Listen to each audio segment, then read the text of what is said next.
ጥፍጥሬ ተፈተዋል።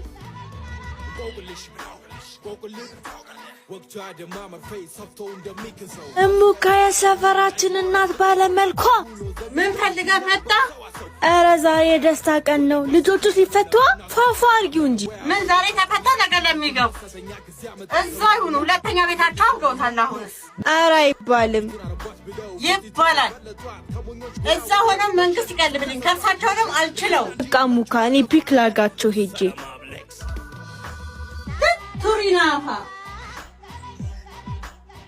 ምን አይነት ዳነ ልምድነት ዱርዬው ከዚህ እስር ቤት በመውጣቴ አንድ የጠቀመኝ ነገር የነዛን የአፍሪካዎችን የነ ኦግሉ ባንጋዳ ልብስ ዝንጥ ብዬ መውጣቴ ነው። እንኳን ያረገልሽ ወንድሜ። መቼም እዛ ያለውን አንዱን የዛፓ ልብስ ለብስ አይደለም የወጣው። አረ ጥፍጥሬ አስማት የተባልኩት ለምን ሆነና በቀሌን የተበቀልኩት እነሱ በዱላ እኔ በተላበሷ። አንተማ የመታነቂያ ገመድ ነው የምታዘጋጅልኝ፣ ሲጥ ነው የምታስደርገኝ። እኔ የምልህ ግን መቼም በባዶ እጃችን ወደ ትቢያ እንገባማ። የሆነ መላ ተፍተፍን በል። እነዛ ሁለት ኬሶች እንደዚያ ጎድጎዶ ነው ወዴት ነው የጠፉት? አንቺ ደግሞ ያ ሁለተኛው ቤታቸው ገብተው ነው የሚሆነው እንጂ መቼም አይፋቱም።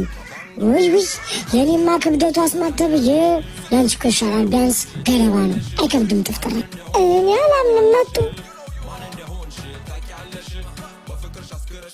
አተ ለካ እዚሁ ይሻለን ነበር። አሁን ምሳ ምን አባታችን ልንበላ ነው? እኔ እንጃ።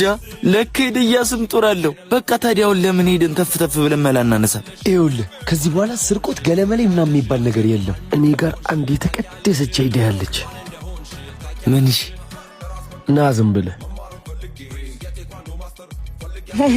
ሰማሻቸው? እነዚህ እንደነሶች የተቀደሰ ሀሳብ ምናምን ሲሉ እኛም በልጣችሁም እንዴ በማሰብ እነዚህ ድንጋዮች ዌልካም ቱ ዲስ መንደር። ሳንታ ተመልሷል ይላል ዋሂራ ዋንታናሜራ። ምን ማለት ነው? ጭብጨባ አይጥለኝም ማለት ማርማንቱና ተመልሰናል። ያረዳል ይለያል ለመሰሰልም ያንጸባርቃል። ወሬኛው ያወራል ላይተኛ። ኧረ እናንተ ተመችቷችኋል? እንዴት ነበር ግን እዛ? እንዴት ነበር መሰለሽ? ነይ ቆይ